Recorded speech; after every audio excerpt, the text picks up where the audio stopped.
walls are built. Oh, baby, they're tumbling down. Vous avez tous entendu parler, même dans vos expériences spirituelles, dans vos recherches, etc.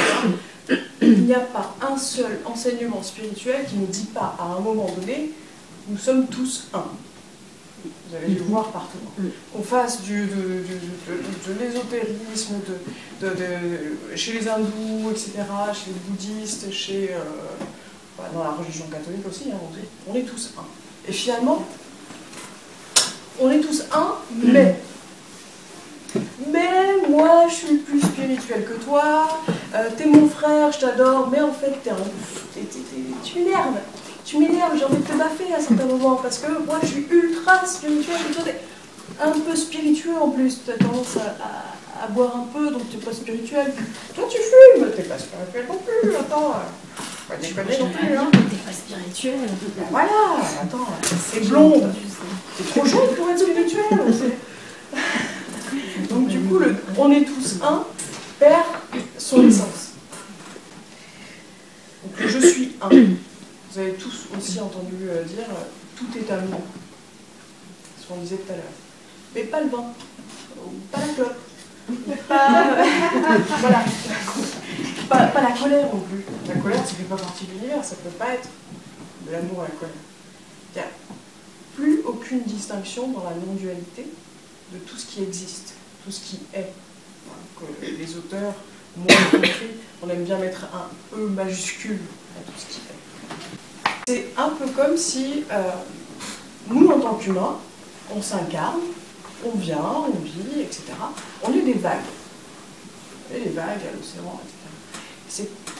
On est humain, donc on se dit, on est une vague, et puis on est une vague qui ignore complètement quel est l'océan en dessous. Puis la vague se pense être une vague toute seule, puis l'océan verra. Je ne sais pas ce que c'est, je n'ai aucune idée.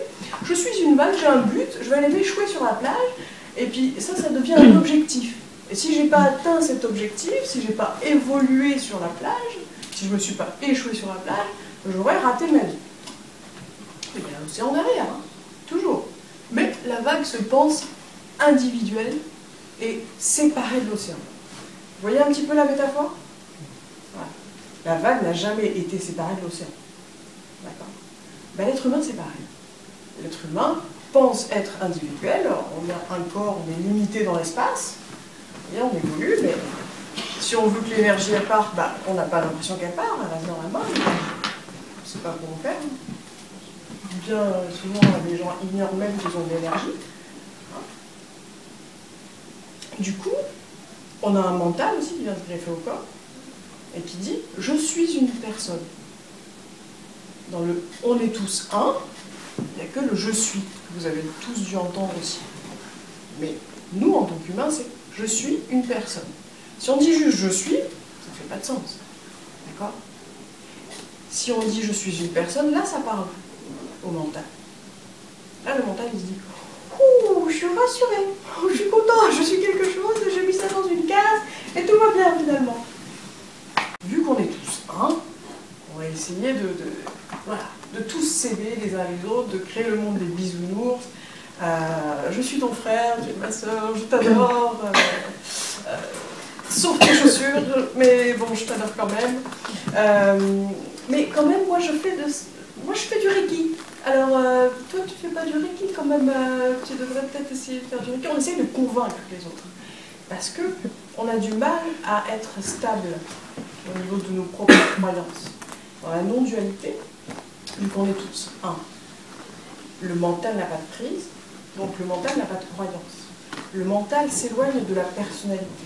La personnalité a besoin de croyances à laquelle s'accrocher. Comme on a dit, voilà, je suis un humain. Donc ça commence déjà par la croyance de je suis un humain séparé du reste, je suis une vague qui est née en océan. Ça, c'est déjà une croyance. Dans la non-dualité, les éveillés, comme on entend parler partout, n'ont aucune croyance. Alors ça, pour nous, en tant qu'humains normal, pas de croyance, c'est le bordel. Moi, je préfère l'arabica au robusta. Ça, c'est une croyance aussi. Je suis dans ma teca. Hein. Si on enlève toutes les croyances et qu'il n'existe plus rien à quoi s'accrocher, ben, il ne reste plus que la présence. Et quand il ne reste plus que la présence, le mental, la personnalité flippe. On se dit, mais s'il n'y a plus personne à l'intérieur de moi, comment je vais faire pour vivre? Est-ce que je vais parler à quelqu'un là? Il y a quoi? Qu'est-ce qui existe finalement si il n'existe qu'une seule et même chose qui n'a personne à l'intérieur? C'est de ne pas se limiter à quelque chose. C'est ça la non-dualité. Il se sent séparé du reste, il se dit, bah, il y a forcément quelque chose à l'extérieur de moi qui va pouvoir combler l'illusion de manque que j'ai à l'intérieur. Alors on cherche tous quelque chose. C'est être un chercheur spirituel. On n'est pas heureux là tout de suite. Il y a forcément un truc à l'extérieur qui va pouvoir venir se greffer à moi et me donner du bonheur. Alors c'est un peu comme si, quand on a faim, on se scotche des jambons beurre sur les cuisses. Ça ne nous sert à rien, mais ça rassure. Et puis on peut faire des roulades, etc. Je déconseille, hein. Je ne l'ai pas fait, je ne l'ai pas testé, mais je vous le déconseille quand même. Mais on cherche des choses, voilà, pour venir combler notre recherche spirituelle. Et les chercheurs spirituels vont dans tous les courants qui existent. La non-dualité, c'est... je vais vous parler un petit peu de mon expérience personnelle là-dessus, mais j'appuie bien sur le fait que c'est une expérience. Hein, parce que quand on est en état d'éveil, il n'y a plus aucune expérience non plus. C'est-à-dire qu'on n'expérimente pas la vie, puisqu'on est un, donc on est la vie. À la rencontre, comme on disait tout à l'heure, de maîtres spirituels. On va venir voir Alice Cara en conférence. On va aller voir des médiums, des gourous, des chamans, tout un tas de personnes extérieures à nous, enfin, que l'on pense extérieures à nous, pour se rassurer en se disant « ces personnes-là détiennent quelque chose qui m'intéresse. Ces personnes-là donnent une illusion de bien-être et de bonheur que je recherche, donc je vais aller voir ces personnes-là pour qu'ils me donnent quelque chose. » Ce qu'on recherche finalement, c'est le savoir et la connaissance de ce « je suis un ». Je ne fais plus que un avec l'univers, avec la vie, avec la source, peu importe, avec Dieu aussi. Hein.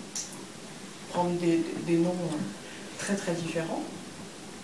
Et c'est dans cette quête du « je suis un », cette quête de l'éveil, de l'illumination, comme on dit, de la connaissance suprême, il y a plein de gens qui l'ont et on ne sait pas comment l'avoir, qu'on va aller chercher des gens, voilà, de l'extérieur qui vont pouvoir nous amener quelque chose.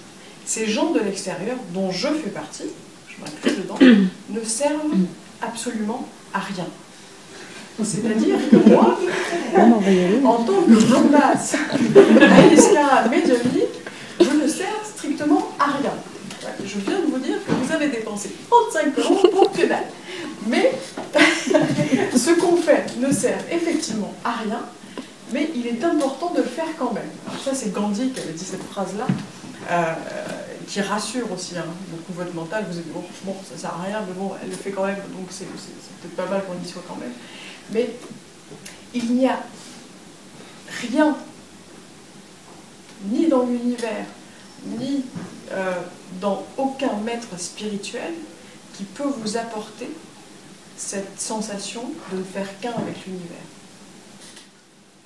Un éveillé va effectivement dégager quelque chose de particulier, va bouger les foules. Il y a plein d'éveillés qui sont tout comme Ama par exemple, hein.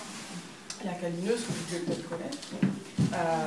Elle dégage quelque chose, elle bouge les foules, il y a des millions de personnes qui viennent la voir chaque année.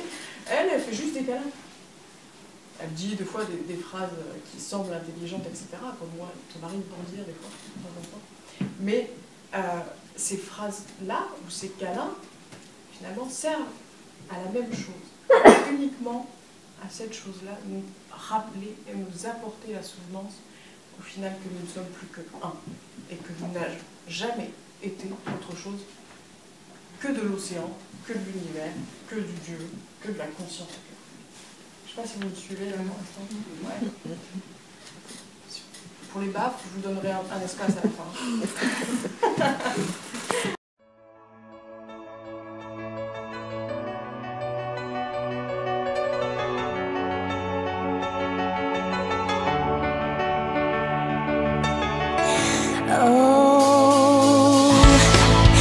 Remember those walls that built? Well, baby, they're tumbling down. They didn't even put up a fight.